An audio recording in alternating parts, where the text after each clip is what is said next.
Yo, yo, yo. What's up, everybody? Good morning. Sorry. Some technical issues this morning. Got us started a little bit late, but we're here. Jedi, what's up, my friend? What's going on, buddy? How are you? Yeah, so a little bit later than usual for the start. I do apologize. It was a bit of a wonky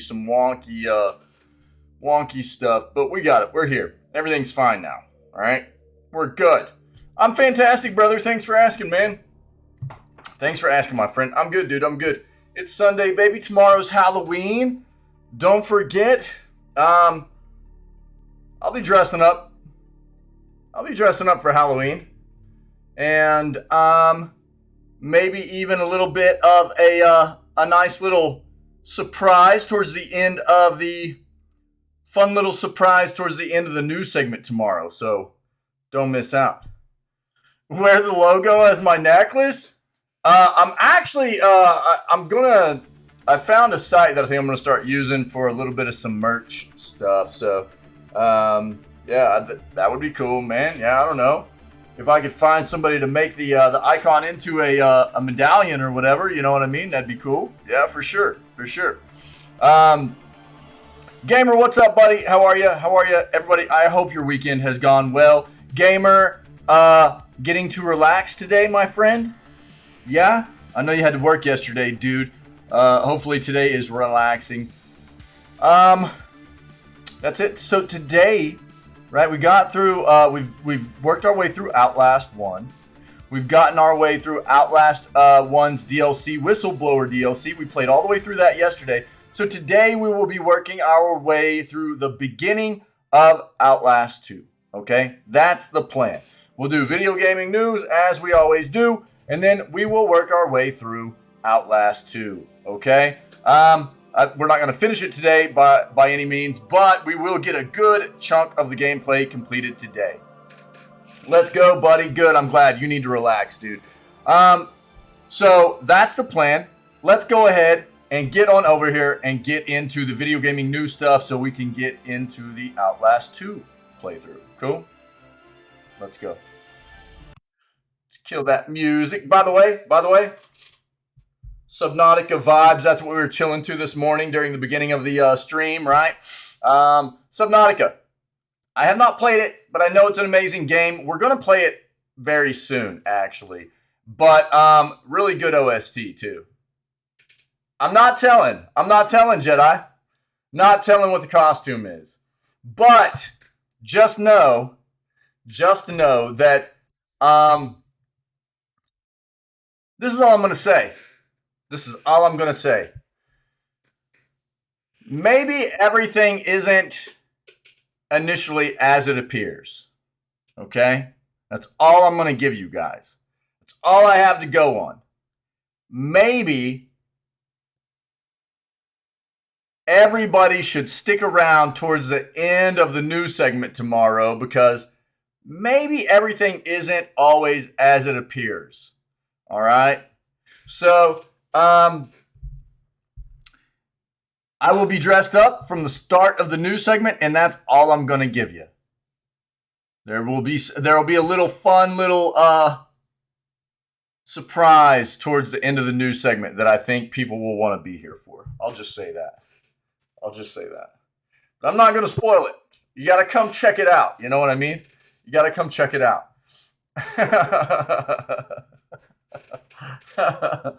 All right, let's get into this. Let's see what we got.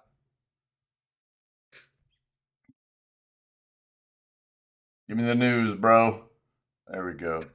Oh, dude. Okay, look. I actually saw some stuff early this morning that I am pretty not happy about. So while we were...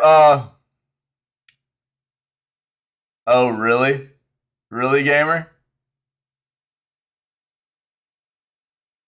Oh, for real? Yo, Jedi, you should post a picture in our, Discord. Either the main channel or the art section, either one. You should post a picture of your costume. That'd be awesome. I love Halloween, dude.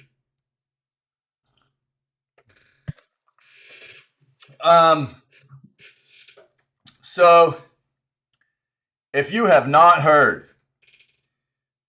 Henry Cavill has signed back on to continue playing Superman, which many people are excited about, right? And rightfully so. That's cool. That's cool. I've never been a big Superman fan, but I am a fan of Henry Cavill. Now, what has just come out is that Henry Cavill is now no longer going to play The Witcher. Looks so good. Holy crap, it's a huge download. Well, I hope you enjoy it, dude. I hope you enjoy it. So, find the right director.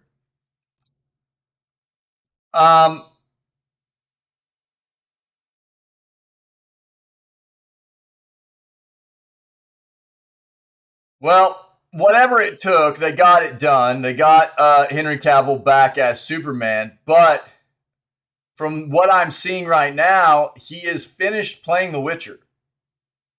He is no longer going to play The Witcher. And that show will die. I'm calling it now.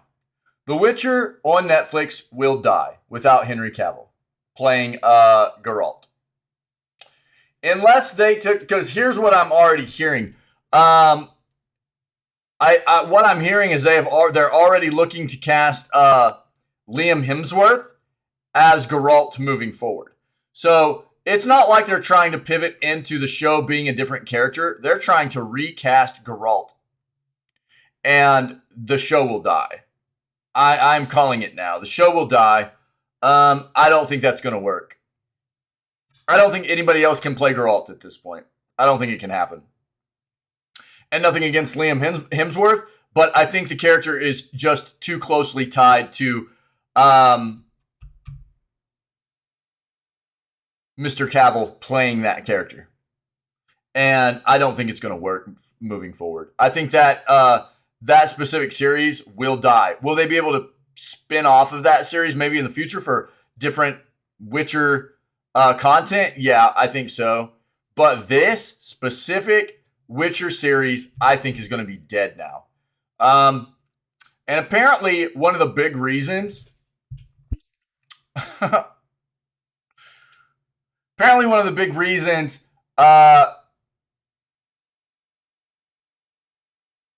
that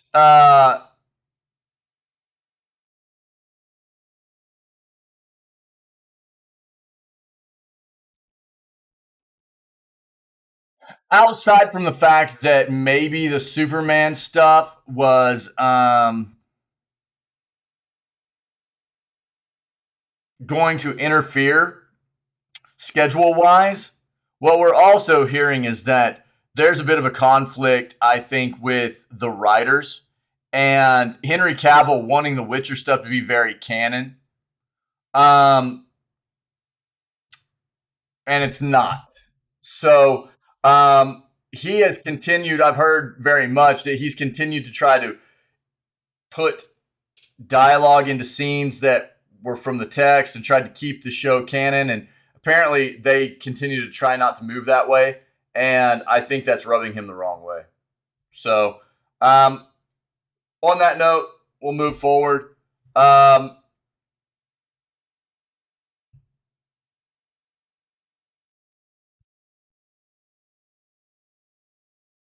See what we can find for video gaming news.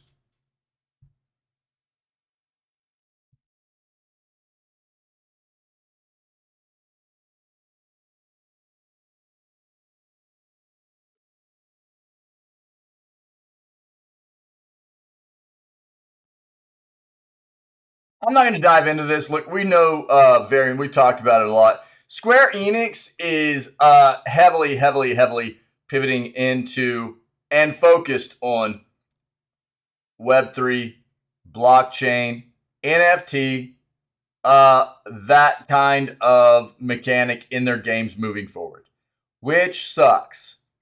They are the owners of a lot of renowned, beloved IPs that I think are going to turn to trash because of this.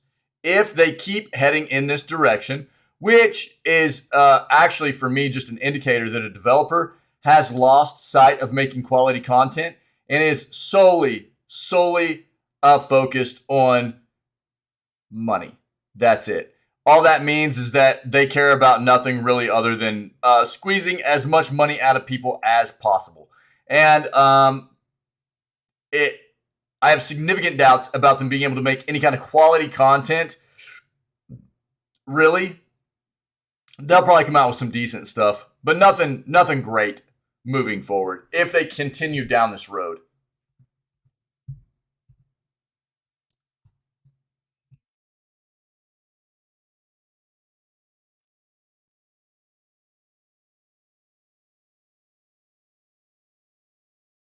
PlayStation making a popular PS4 horror game just $3. See what that is.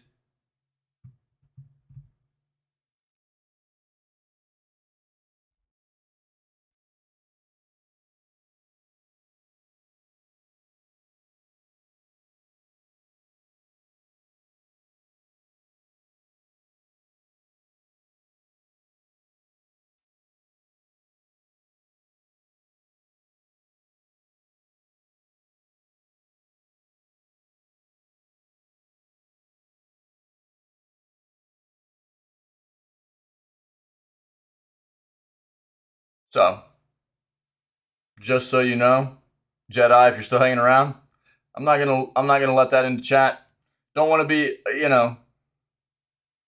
objectifying people, genders, whatever, for their looks, making people feel uncomfortable in chat for that kind of thing. We want everybody to feel comfortable around here, things like that. So I know it's really probably just a harmless kind of comment, but we'll just we have a wide variety of individuals within this community, and I love that. I want everybody that comes here to feel comfortable and respected, okay? And don't feel like, comments like that can tend to push people into a realm of feeling objectified, things like that for their looks or things, whatever. And so we'll just stay away from it.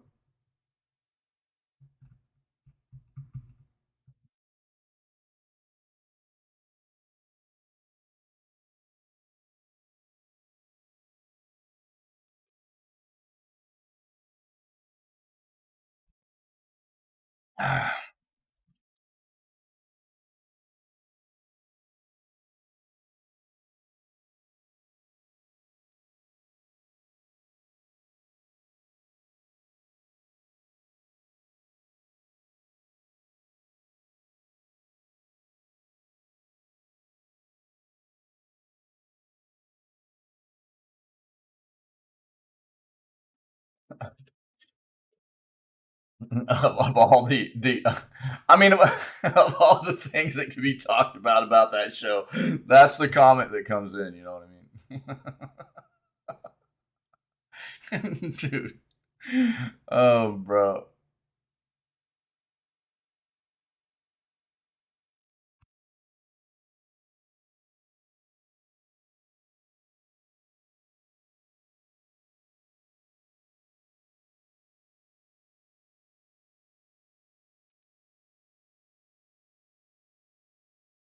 Let's see what Phil Spencer has to say here about this ongoing feud of the Sony Microsoft stuff with the acquisition. Switch users surprised the new release is instantly discounted to $2. Call of Duty Modern Warfare 2 list of bugs and launch issues. Let's see what's going on. I'm not going to dive into this. Look, PlayStation may have just leaked a new Uncharted 5. I mean, is this speculation?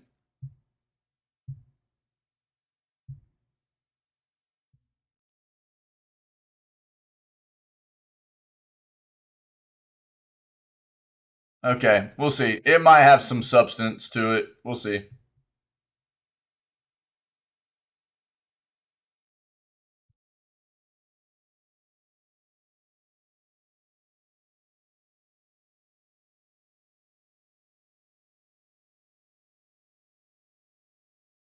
Potential Steam feature would be a godsend for users. Let's see what's going on here.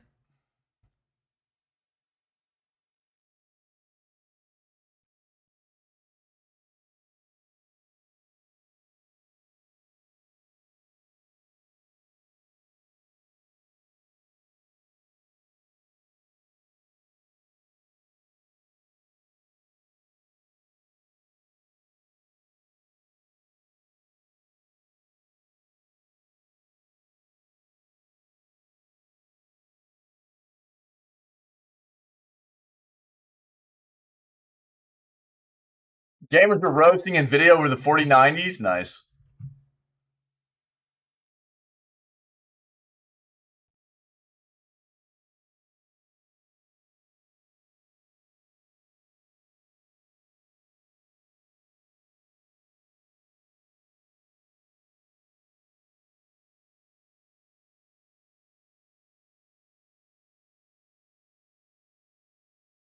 Steam users think controversial game is coming back. What's that about?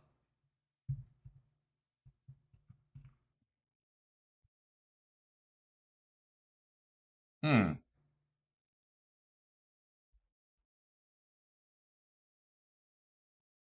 Series S is not holding back the new generation of games. Let's see what that says now. Since we just read the opposite of that, that developers were having a hard time dealing with the Series S. Let's see what this article says. New Mass Effect tease shared by Commander Shepard.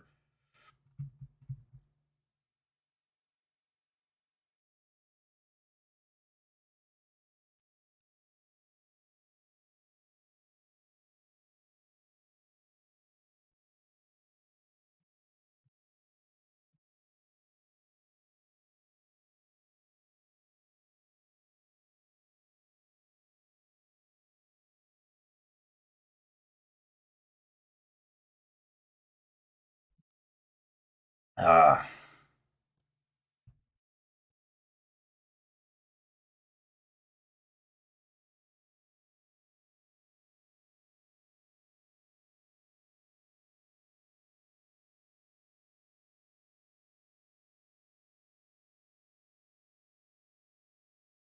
we've already talked about the Prime game, gaming free games, headlined this coming month by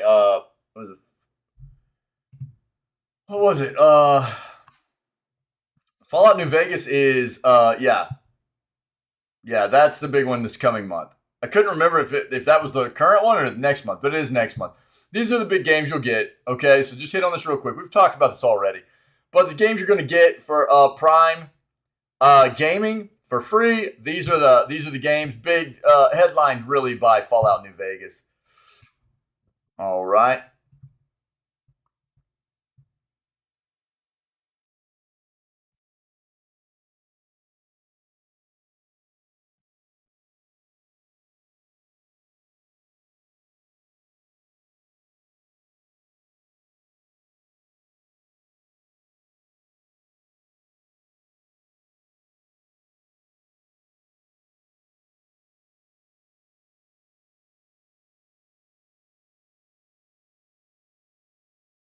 Bayonetta 3 proves that Nintendo needs to make a next gen console, dude.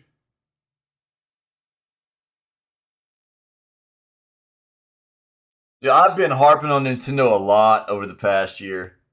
Their console, and again, while the Switch is amazing, it's amazing in what it's done for Nintendo and just in its concept, and it's a great piece of hardware, but it's old.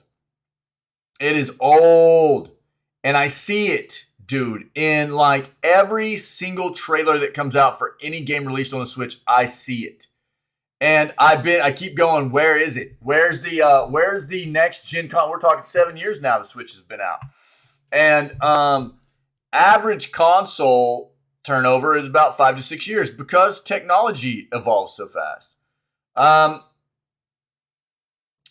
we've heard nothing on the front of Nintendo about what's to come next, you know? So it's a bit concerning for me.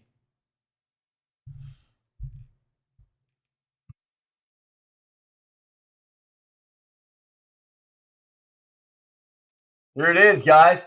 Henry Cavill to exit The Witcher. Liam Hemsworth is Geralt. This show's going to die. It's already dead, dude. If he's not playing Geralt, if Henry Cavill is not playing Geralt, this show is dead.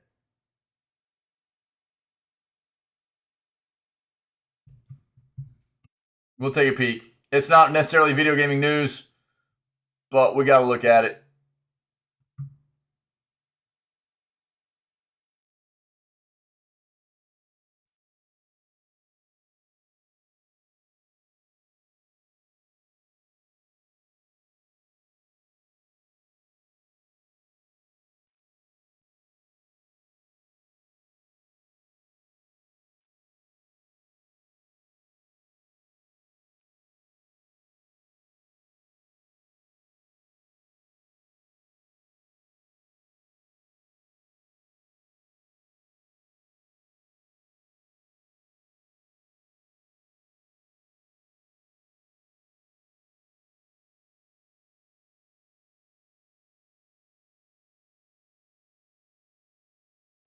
I think we already have an article up about that.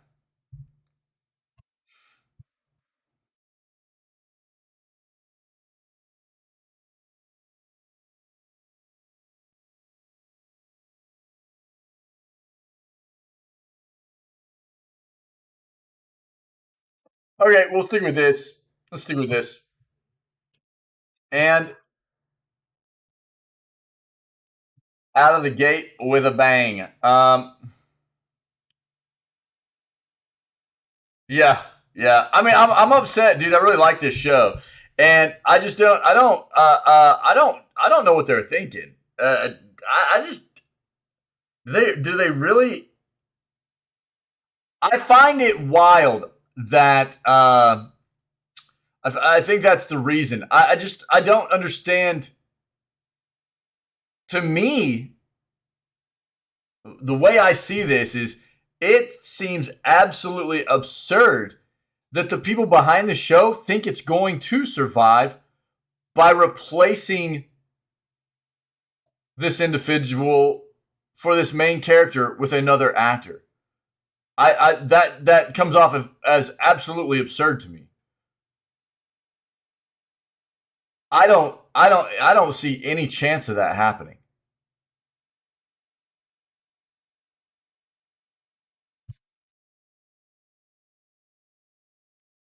The Witcher star Henry Cavill is exiting the Netflix show, with Liam Hemsworth set to take over as Geralt when season 4 eventually arrives. The streamer announced the news before season 3 has a release date, confirming that this season will be Cavill's last after leading the show since it premiered in 2019. Considering the show's massive popularity among franchise fans and newcomers alike, today's update is shocking. Cavill shared a few thoughts on his exit, but did not explain exactly why he's leaving the white wig behind. My journey as Geralt of Rivia has been filled with both monsters and adventures, and alas, I will be laying down my medallion and my swords for Season 4. In my stead, the fantastic Mr. Liam Hemsworth will be taking up the mantle of the White Wolf. As with the greatest of literary characters, I pass the torch with reverence for the time spent embodying Geralt and enthusiasm to see Liam's take on this most fascinating and nuanced of men. Liam, good sir, this character has such a wonderful depth to him. Enjoy diving in and seeing what you can find. Like Cavill has yet to explain why he's leaving The Witcher for Season 4 and necessitating the handoff to Liam Hemsworth, fans have already begun to theorize. The leading one is the actor may be leaving due to conflicts with his recently revitalized role as Superman for DC Studios' live-action superhero movies. Regardless of the reasoning, his departure will drastically change the Netflix show. Meanwhile, Liam Hemsworth released his own statement regarding his new role as Geralt. As a Witcher fan, I'm over the moon about the opportunity to play Geralt of Rivia. Henry Cavill has been an incredible Geralt, and I'm honored that he's handing me the reins and allowing me to take up the White Wolf's blades for the next chapter of his adventure. Henry, I've been a fan of yours for years and was inspired by what you brought to this beloved character. I may have some big boots to fill, but I'm truly excited to be stepping into the Witcher world. The whirlwind of Witcher news does at least confirm that there are plans for Season 4. For now, Season 3 is expected to arrive sometime next year, and on December 25th of this year, fans will get The Witcher Blood Origin, a limited series that takes place 1,200 years before the main Witcher show. If anything is certain, it's that Netflix is remaining committed to the world of The Witcher. Maybe too much. Elsewhere in the world of The Witcher, game developers, yeah, we know about all that. If you're not familiar, we've covered this a lot, but if you're not familiar, CDPR, CD Projekt Red, the developer behind the Witcher games, and Fool's Theory has announced plans to remake the original Witcher video game in Unreal Engine 5, which means it could be absolutely incredible if they do it right. This reimagining is far from release, but PlayStation 5 and Xbox Series X and S versions of The Witcher 3 Wild Hunt should be arriving soon. Yeah, I just don't see it, man. I just don't see it. I think there'll be other people that have opposing views. I think there are going to be a lot of people that have the same as me too, though. Feels bad. I think one of the things they left out, there's a lot of speculation as well that, again, one of the reasons this has come about is also because Henry Cavill has made it known that he wanted this show to be at least somewhat canon to the stories, the text, and there is talk that the writers are continuing to stray further away from that, and that is rubbing Henry Cavill the wrong way. So we'll probably find out more moving forward. Here we go, man. Finally. Dude, I've been harping on this for so long.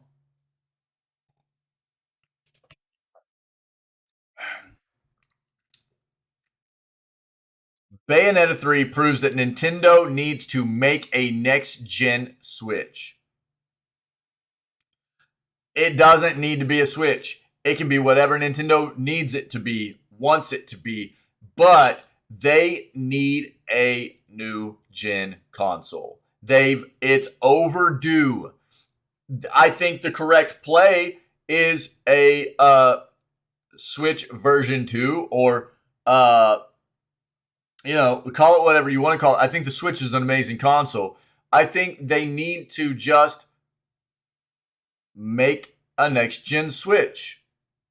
I think they're on the right track. The Switch was amazing. It was, a great piece of hardware, but it's old, dude. Bayonetta 3 pushes the Switch to its limits, and it's marred because of it. Nintendo Switch handheld was never meant to deliver cutting-edge visuals. The system was designed to be affordable and to consume very little power. Switch was not designed to surpass PS4 or Xbox One. It was designed to deliver strong gaming experiences on the go, even if it also doubles as a TV-connected console. Bayonetta 3 has launched with positive reviews and technical shortcomings. Simply put, the game cannot be played at a stable 60 FPS. Bayonetta 3 pushes Nintendo Switch hardware as far as it can go, revealing Nintendo's need for a next-gen Switch handheld. As part of a new video, Modern Vintage Gamer attempted to bypass Bayonetta 3's performance issues by hacking and overclocking his Switch console. He pushed the CPU on his Switch from its stock 1.02 GHz to 1.5 GHz, and the system's GPU from 768 MHz docked mode clock speed to 921 MHz. Look, for a little bit of a look at what we're talking about here with like the CPU on the Switch being at roughly 1 to 1.5 gigahertz, you're gonna see a desktop PC running base clocks speeds on CPUs modern at like 4.5 to 5 gigahertz. You know what I mean? Now, Obviously, it's a mobile device. It's using mobile technology, and that's going to be a little bit slower. But dude, that's 7 years old, and obviously they're running it at a again. They want to be using hardware that doesn't soak up a ton of power because they want people to be able to have a long-lasting battery and everything. But that's another thing. Things have come so far in 7 years that this, technology has evolved to a great extent. You can have higher clocks. You can have better batteries put in, all kinds of stuff. Despite this, modern vintage gamer could not get Bayonetta 3 to run at a stable 60 frames per second. Performance was improved, but it was not enough to deliver a locked 60 frames gameplay experience.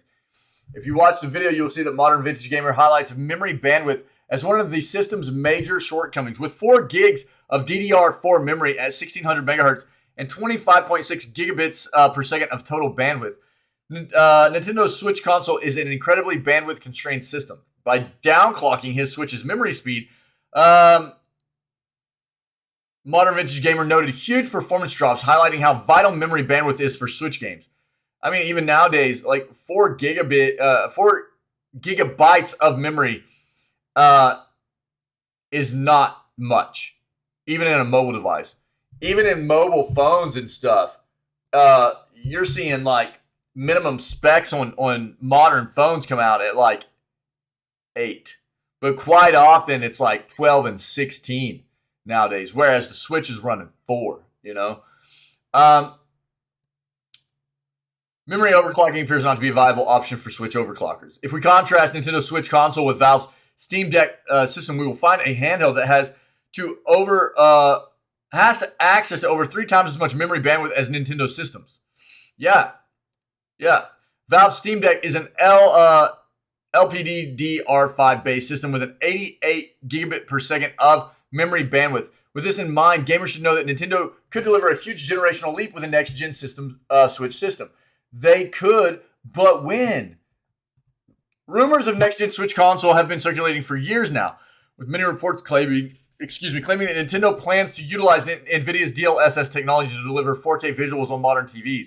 Even without AI upscaling technology, Nintendo has the potential to deliver huge generational leaps with the new Switch hardware. As ARM CPUs, NVIDIA graphics, and mobile memory technology have improved significantly in recent years, AI upscaling would be further icing on the cake, but it isn't needed to create a system that is superior to today's Switch handheld. Bayonetta 3's performance woes highlight the need for a next-gen Switch. We hope that Nintendo has something to showcase soon. Nintendo did release their Switch OLED last year. It does nothing to address the limitations of the system's underlying hardware. Absolutely. The new OLED screen looks good, but it doesn't do anything for performance. That's all it is just a better visual screen. That's it. It's nothing else. That's what I just don't understand what Nintendo's doing. Like, it's been too long. It's been too long.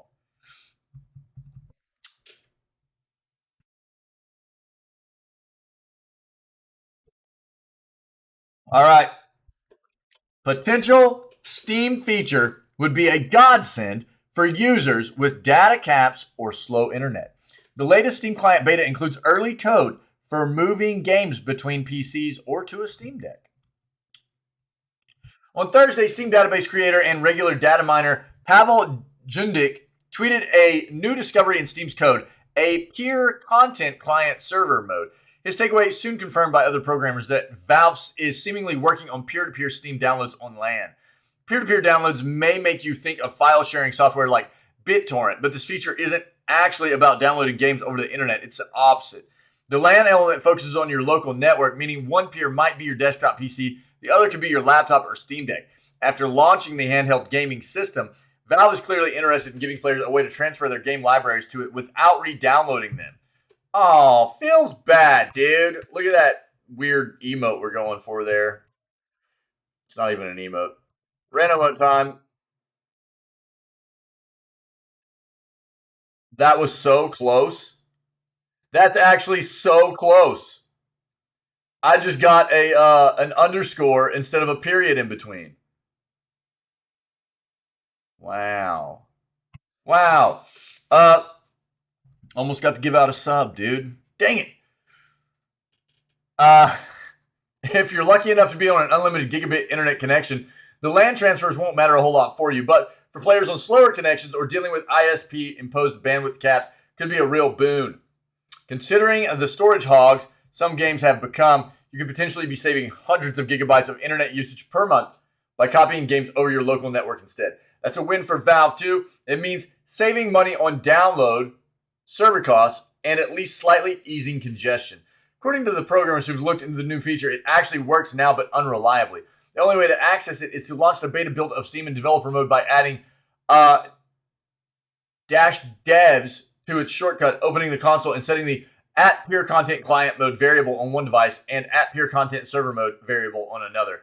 I confirmed the code was there, but didn't test an actual transfer since the feature isn't accessible in Steam's UI yet. It's clearly not finished yet. The feature is definitely new. Until I updated to the latest Steam beta client, the code didn't appear in the console. So it's not some vestigial abandoned feature that's been kicking around Steam for years.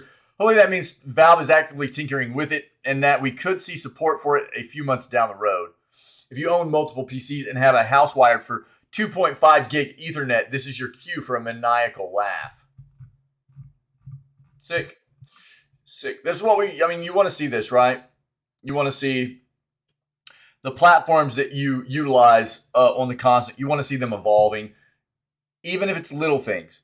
Even if it's little things that are just quality of life things. You want to see them have a focus on improving stuff for you as the consumer and as a gamer, right? Not secure. Okay. Steam users think controversial game is coming back. A controversial Steam game previously removed from the PC digital storefront may be returning in the future. Or at least that's what some PC gamers think following the discovery of one eagle-eyed fan. Compared to PlayStation, Xbox, and Nintendo, and other PC storefront competitors like Epic Games Store and GOG, Valve is pretty, I don't know how to pronounce that. I know it's a very common term. Laissez-faire when it comes to its storefront. Rarely is a game removed from Steam once it has been uploaded and released. It does happen though, and one of the most prominent cases of it happening involves a game called Devotion. Developed by Taiwanese developer Red Candle Games, the first-person psychological horror game was released worldwide on February 19th of 2019 to appreciable critical acclaim and commercial success. However, a week later on February 26th, it was removed from Steam. For those that don't know, the game was removed after it was engulfed in controversy for containing a decoration with the words Xi Jinping Winnie the Pooh, a reference to a popular internet meme that compares Xi Jinping, Chinese General Secretary, to Winnie the Pooh. Yeah. So why do some of the Steam fans think the game could be set for an unexpected return? Well, as one Reddit user points out on Steam Database, a third-party database of Steam, says DLC was recently added. And this is true, which on the surface level seems to not only suggest a return is on the horizon, but seemingly confirm as much. However, there's a problem.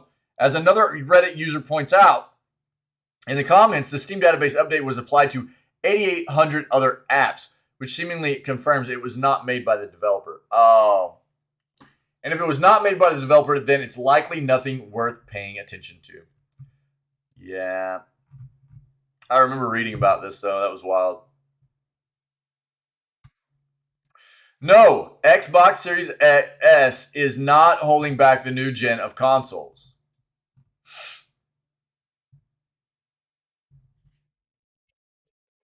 All right, an alternate take here. Let's see what we have.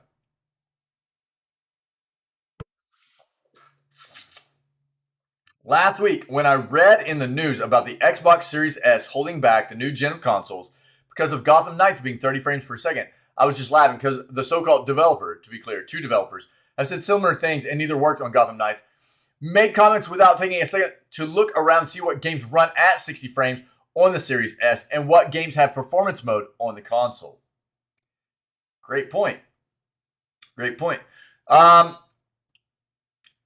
There's plenty of new gen-only games that run at 60 frames per second on the Series S, like Deathloop, Metal Hellsinger, Scorn, Hell Let Loose, Serious Sam 4, Solstice, and Microsoft Flight Simulator, which runs above 100 frames per second on the 120 Hz mode, even though it's one of the most demanding games on the console and also a new gen-only game that the Series S handled pretty well. Doesn't stop there. Even the notorious Cyberpunk 2077, which is well known for its performance issues, is now a solid 60 frames per second game on the Series S with patch 1.6. Even though the game is open world, has a much larger map than Gotham Knights, and has much better graphics, it runs at a solid 60 frames per second. This clearly makes the Rocksteady developers' comments on Twitter absolutely wrong. Nice! In addition to the next-gen games mentioned before, the Series S runs more than 80 cross-gen games released in the last 3 years at 60 frames or above. For example, Doom Eternal, 120 frames. Assassin's Creed Valhalla, 60 frames. Dirt 5, 120 frames. Gears 5, multiplayer, 120 frames. Campaign, 60 frames. Halo Infinite, 120 frames, etc. You can check a list of 120 frame per second games here, but don't confuse the games mentioned with the FPS boost games, because the mentioned games don't need FPS boost to run at 60 to 120 frames per second. There are 134 games that benefit from the FPS boost on Series S, which you can check here. People see the word developer and they run with it, forgetting that a dev is a human being who can be wrong or biased. Absolutely. I've seen someone mentioning Halo Infinite being held back by the Xbox Series S. This person either forgets or ignores the fact that Halo Infinite was always planned for the Xbox One, and it was released on it, a console that is 9 years old and is 3 times weaker than the Series S. So how come that Xbox Series S gets the blame instead of the Xbox One? That was also another wrong argument. Another thing to mention is that Gotham Knights is on PC, and the PC has an insanely wide range of hardware. You can only imagine how many GPUs and CPU models are out there, especially the ones that are weaker than the Xbox Series S. Yep, and Gotham Knights developers had no issues or comments on optimizing the game for potatoes like the GTX 1050, RX 480, or GTX 1650, etc. If the developer comments, well, the Xbox Series S exists, then that also means, well, the GTX 1050 exists, and their game will be locked at 30 frames for the RTX 3090, which is absolutely insane to say. Gotham Knights has major performance issues even on the most powerful PCs. The RTX 4090 paired with the Ryzen 5950X and 128 gigs of RAM runs the game at 40 frames in open areas. What?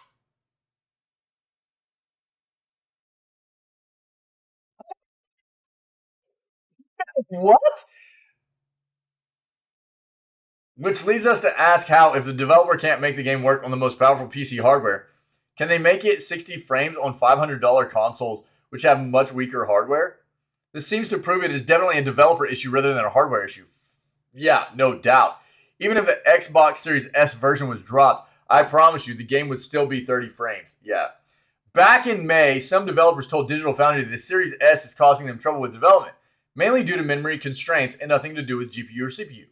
And Microsoft incorporated some things to help with that. 3 months later, Xbox increased the memory of the Series S by sending the developers the June Game Development Kit, which allows developers more freedom and space to access games and boost performance. Yep.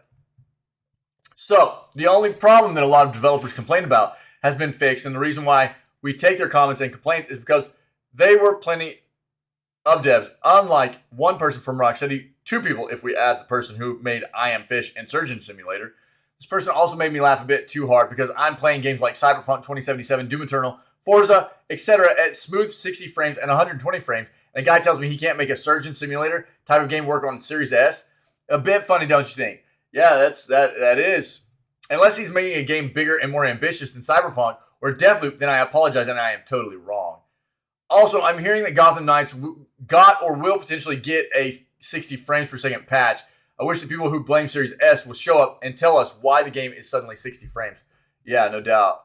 The Series S is a great value for gamers who are looking for a budget-friendly console compared with Game Pass for the ultimate low-cost living room gaming experience. Lots of games are 60 to 120 frames per second. Lots of games will be. Series S didn't hold and will not hold this new generation back. Even Xbox One and PlayStation 4, which are 3 to 4 times weaker than the Series S and almost 1 decade old, are still receiving games in 2022 and will get games even in 2023. People need to relax and enjoy gaming. Yeah. Look, I don't think that... I do think it is a bit of a hurdle for developers having a different... There is a difference between the Series S and the Series X. I do think it presents an obstacle for developers in having to optimize their software for both devices. Because, again, I said this before, it does look like anytime you get into a contract with Microsoft to release a game on their current gen console, it has to be released on both. If you're going to release on one or the other, you can't just pick one. It has to be on both. And so developers are in this like kind of situation where it's like, well, if we want to be on Xbox, we have to be on both consoles. And so they've got this obstacle of having to optimize their software to work on both platforms, on both particular pieces of hardware, right? And I think that's one of the things that kind of turns developers a bit sour. And I don't know if that's a significant undertaking. I do think it's a bit of an obstacle, at least, especially when a lot of developers aren't just looking at only being on Xbox. They're having to address a lot of other platforms. They need to optimize for PC. They need to optimize for Xbox. If they're on Xbox, it's two different consoles. If they and then it's optimizing for Xbox One as well if they're going last gen. And then if they're on PlayStation, it's optimizing for PS4 and PS5 if they're going last gen. You know, it's a lot of stuff, and then just throwing another wrench in to have a two next gen consoles to be optimized for one, you know, for Xbox, for Microsoft. So I think that is what some of these developers are complaining about. And there was obviously some issues with the memory stuff, but Xbox has been working on helping developers on that front. So this is a good article. It brings up a lot of good points. Shout out to who wrote this? Sam Chowie? That was a good article. All right. New Mass Effect tease shared by Commander Shepard actor.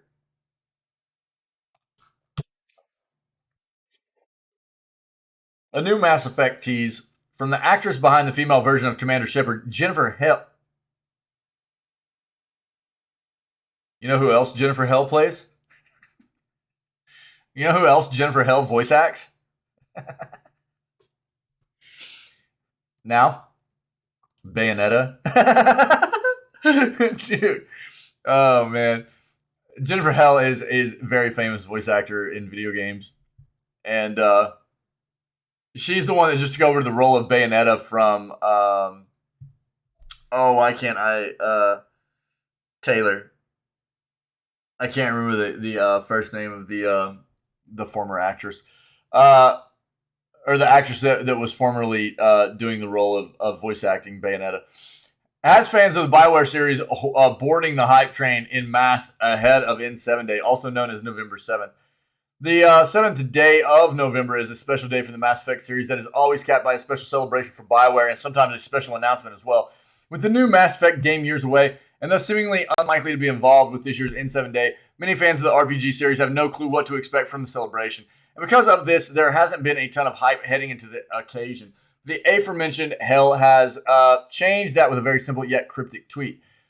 The tease is minimal and comes the way of Twitter using the social media platform and responding to a fan asking both Hell and Mark Meer if they are doing anything special for N7 this year.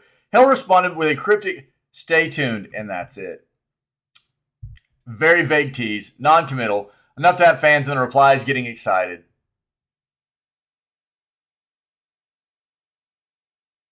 Yeah, right now BioWare is primarily focused on delivering and promoting the new Dragon Age game.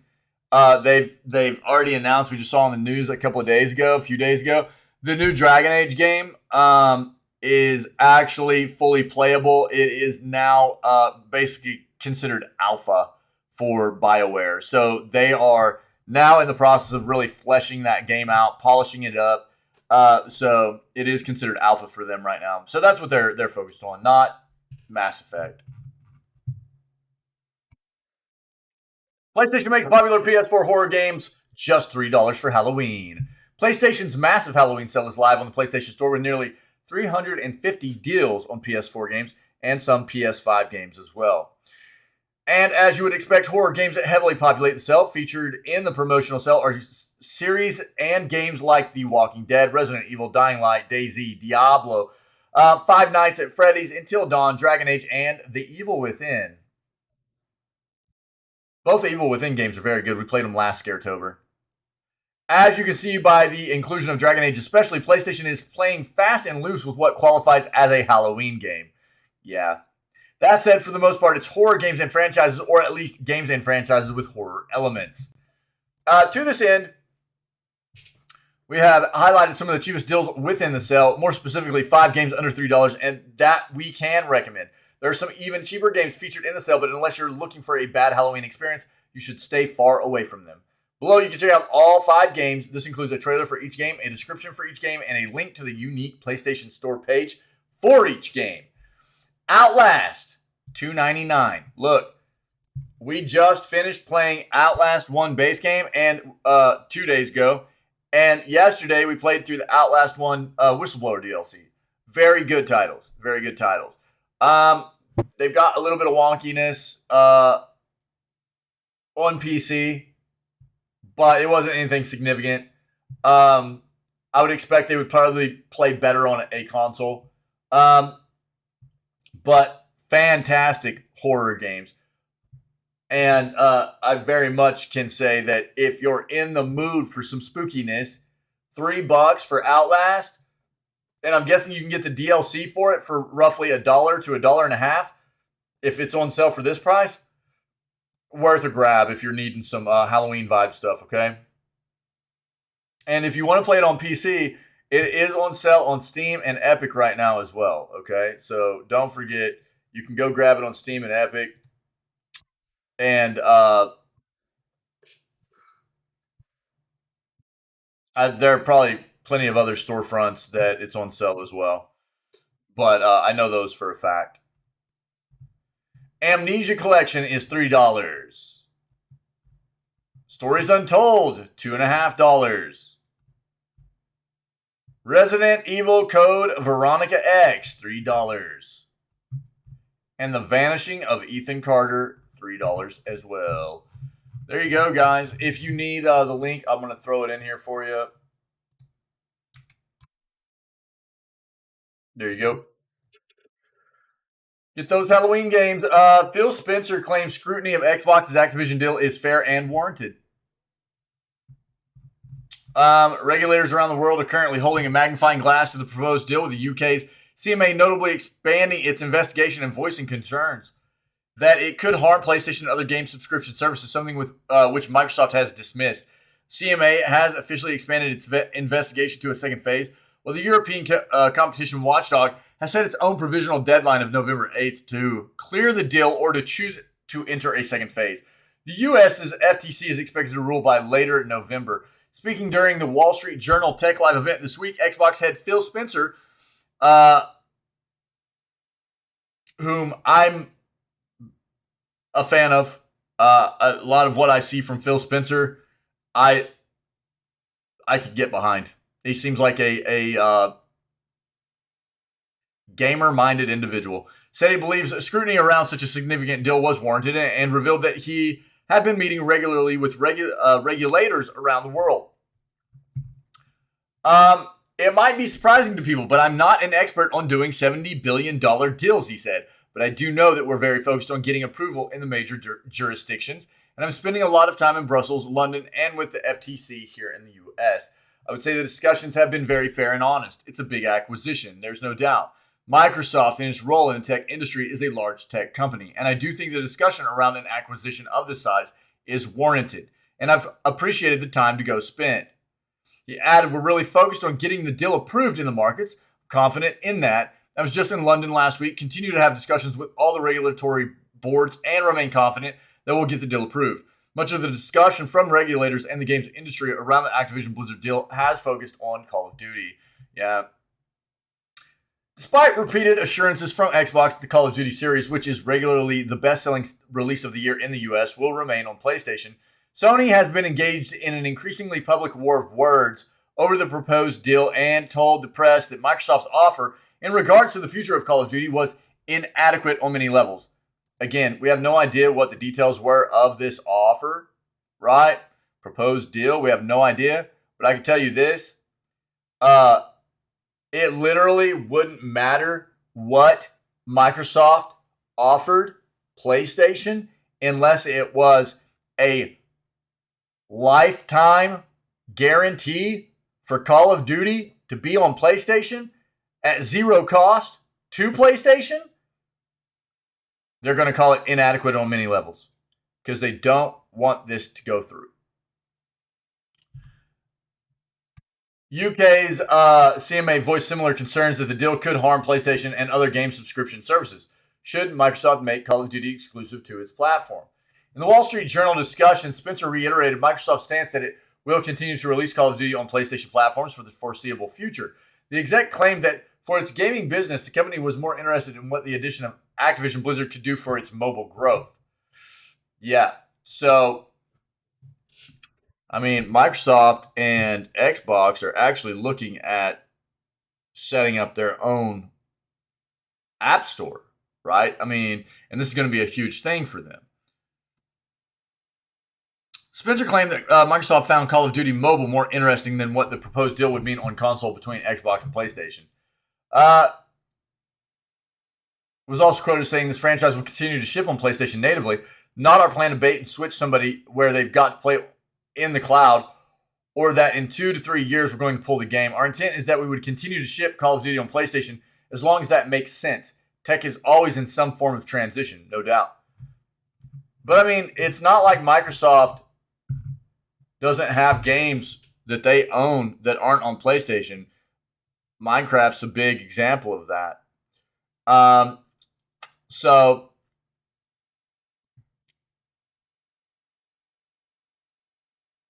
I think this is still going to happen. I really do. And I hope it does.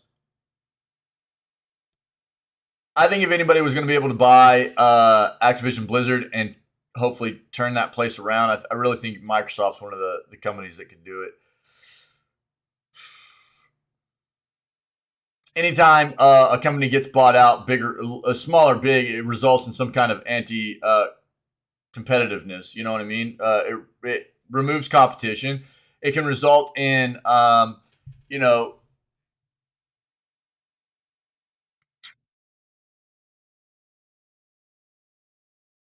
long-standing kind of effects in the market for in some form or fashion, and this absolutely will do that, depending on what would happen after the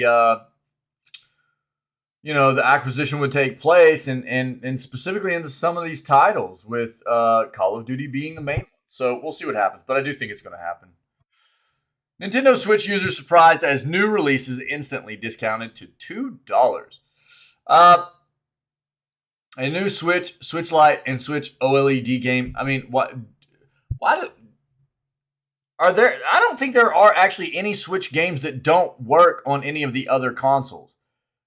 All Switch games work on all Switch consoles, so I don't know why this gets listed like this. A new Switch game that just released yesterday has already been discounted to 90%, knocking its price down to $2.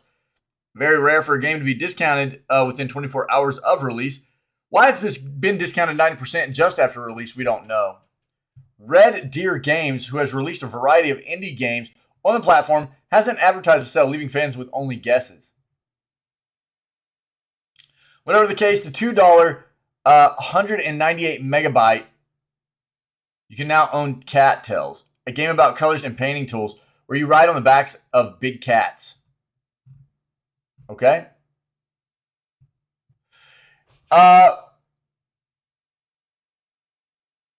No reviews for the title yet, so hard to tell if it's. I mean, it's only $2, but hard to tell exactly what people think about the game right now.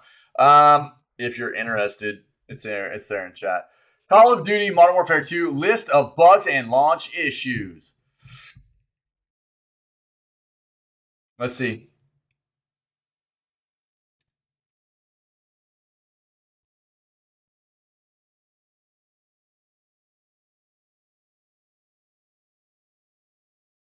connection failures, server problems, parties crashing, audio errors, driver stability. Yeah. Again, if we already kind of read this, if you're planning on or already playing Modern Warfare 2, you should not update your NVIDIA driver to 526.47. You need to go back and roll back to a 516.59 or a 522.25 driver. The new driver that came out is not good. Not good. Yeah. Yeah. Yeah. Yeah. Absolutely, gamer. Uh-huh. Yep. That's again, the big focus is because it's in the limelight and because it is such a huge uh kind of game changing thing is Call of Duty especially. But I mean, the portfolio of games that comes along with that acquisition is actually insane. And it's an incredible boost to the content that they'll be able to add in to the subscription service alone, but also being able to take some of those notable titles that are already that are ongoing, huge things like WoW, and incorporate them into their services. It's a big deal. It's a big deal. I think the thing for Sony is, again, I've said this before. Microsoft, specifically Xbox, right? Xbox has always had to be real creative because they've always stood behind PlayStation. In being PlayStation's always been their big competitor. Nintendo's always there, but Nintendo's always got their own little like place, right? It's a weird kind of thing where Nintendo's like kind of over here on their own. They're a competitor. Don't get me wrong, but PlayStation and Xbox kind of like are very similar. They've got this whole they come out with similar games. They've got a similar platform. Nintendo's got their own thing going on. So Nintendo's kind of, while a competitor, also not. It's like their own thing they can't really compete with. But PlayStation's always been ahead of Xbox. And it has made it to where, Xbox or PlayStation hasn't really had to be real creative or in trying to compete. It's been easy for them. And Microsoft has continued Xbox has had to continue to come up with ways that are just inventive. And they've actually been really industry defining and changing. And this is going to be a significant turning of the tides, if you will, for that competition specifically. For Sony and Xbox, this acquisition, I think, is going to be a big turning point and putting them on a more even playing field. You won't see it right out of the gate. It won't happen automatically. But I think this is going to be a huge catalyst behind really, really pushing Xbox up to being on a more level playing field with PlayStation. And it's gonna make PlayStation have to resort to being a more creative company moving forward in the same fashion that Xbox has had to be for a very long time. And PlayStation doesn't want that. They want to be able to just keep doing what they've done for so long. They don't want to evolve. It's very obvious. They don't want to evolve. They don't want to be anything different than what they've always been. And it's scary for them. It's very obvious. It really is. But yeah, this is a big deal for Xbox, no doubt. All right, last article I have. So if anybody has anything to add, let me know. We'll talk about it before we move on to Outlast 2, okay? PlayStation may have just leaked a new Uncharted PS5 game.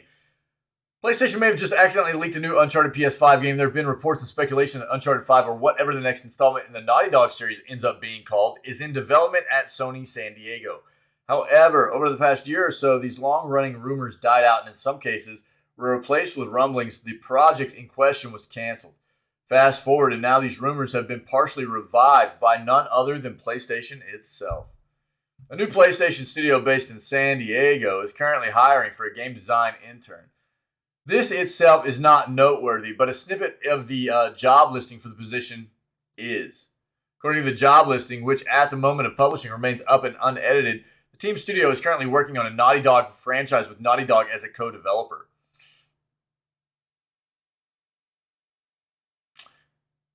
Yeah, I'll touch on that, yeah. We are a new PlayStation studio based in San Diego, California, reads the job listing.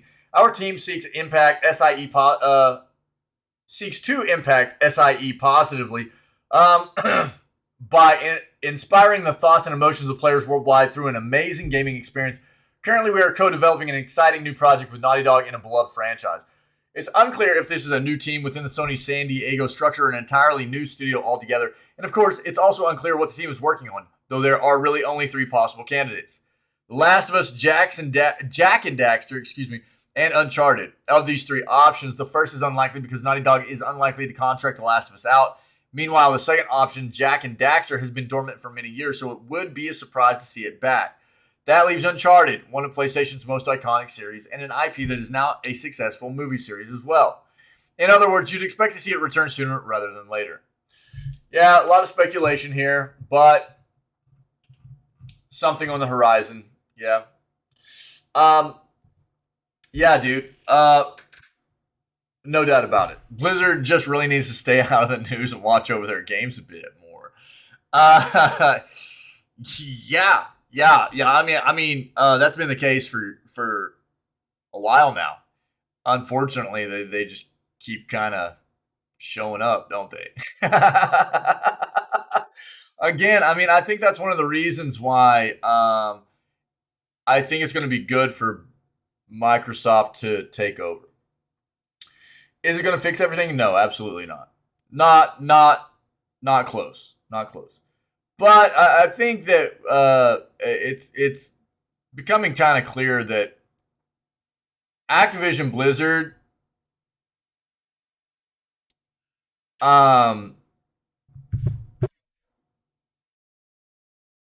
even with everything that's come to light, and not that change is a quick thing. Gabs, what's up, my friend?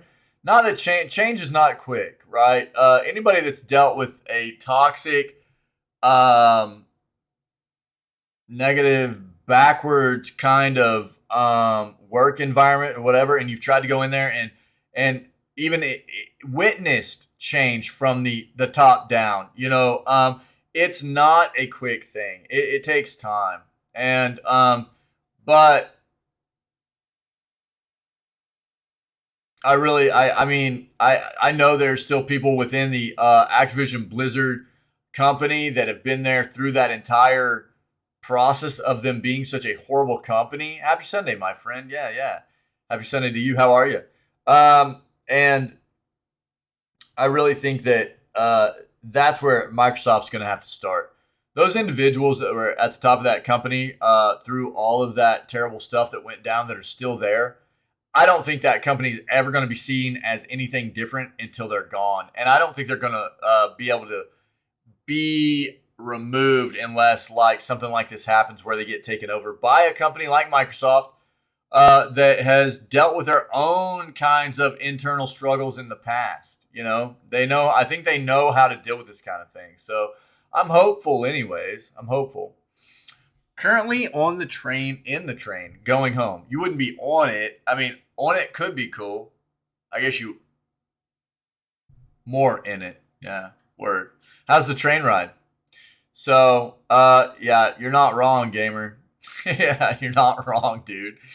That article we read about of the Overwatch custom game mode yesterday was just so cringe, dude. And the fact that game had been up, that game mode. Uh, oh yeah, yeah. You talking about the one we saw yesterday, gamer? Yeah, I guess. Yeah, that was terrible, dude. Yeah, that was terrible stuff. Yeah, yeah, that was super cringy, man.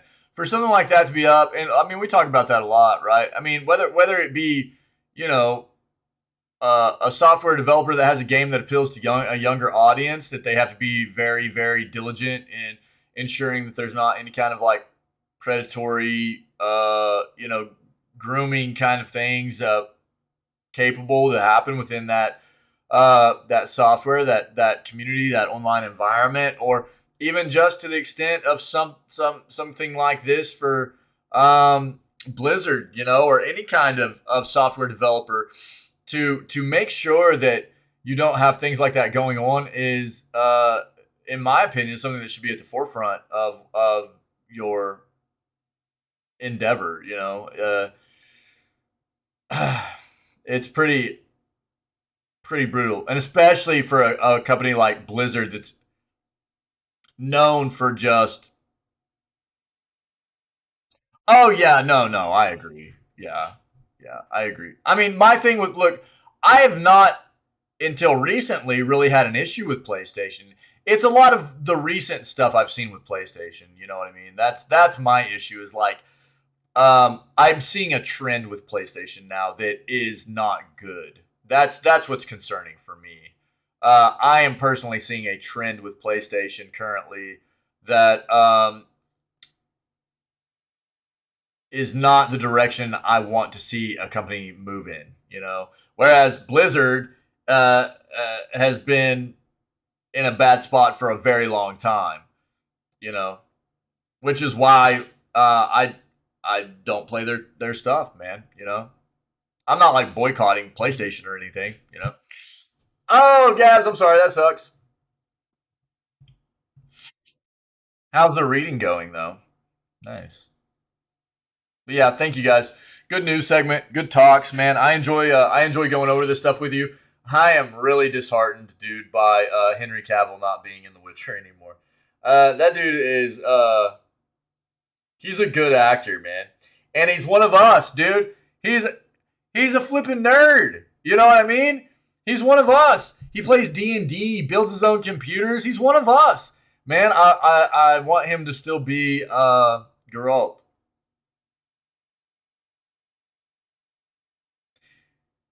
He's the Geralt we need and the Geralt we deserve. And it feels bad to me. Almost halfway through Bridgerton. Nice, nice. Uh, cool. Awesome, Gabs. Awesome. Um, but that's just the way things go sometimes. So you guys rock. I appreciate you. We're gonna move on to some. Yeah, yeah. We're gonna move on to some Outlast 2. Okay.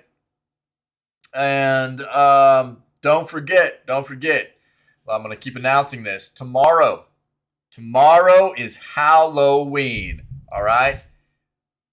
Don't miss it. I'll be dressed up tomorrow. I'll be dressed up, and about the best I can give you is that your initial impression of my costume just might not be correct. Okay? I can't tell you, Gabs. I can't tell you. I can't tell you. So just that's about the best I can say. I will be dressed up on stream as soon as we start, but be here for a little bit of a treat around the end of the news segment. Okay? Things aren't always as they appear. Okay? Things aren't always as they appear. All right, guys? Highly recommend being here towards the end of the news segment tomorrow as well. All right? That's all I can give you. You can watch it later. You can watch it later. I'll highlight it as well. I know not everybody can be here, but It's worth a look. It's worth a look whenever you get a chance. I'll highlight it tomorrow as well. I'll highlight it for you guys. Yeah, I know. I'm just putting that out there. Just putting it out there for everybody that can be here. And then I mean, I'll be dressed up all day long. I'll be dressed up all day long. All day long, I'll be dressed up. So whenever you can come hang out and get a peek or whatever, it'll be a good time. Okay, it'll be a good time. I'm not telling you what I'm dressing up as. You got to come see though. Okay, it'll be a good time. It'll be a good time. You guys rock. I appreciate you. We're gonna move on to day 1 of Outlast 2. All right.